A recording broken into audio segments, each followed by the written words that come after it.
જય જવાન જય કિસાન। આજે તમને બતાવી રહ્યા છે ખજૂરની ખેતી।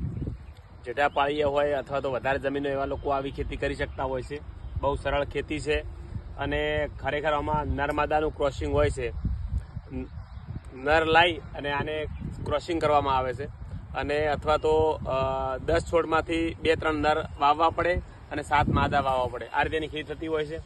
આપ જોઈ શકો છો, આ બીજું વર્ષ છે આ છોડને અને બહુ સારું પ્રોડક્શન પણ છે અને અમુક સમયે પ્લાસ્ટિક પહેરાવામાં પણ આવે છે, પણ આજે હાલ ગરમી વધારે છે તો પ્લાસ્ટિક લેવામાં આવ્યું છે અને બહુ સરળ ખેતી છે અને સારી ખેતી છે।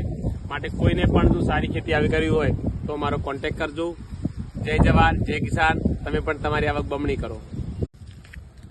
જય જવાન જય કિસાન।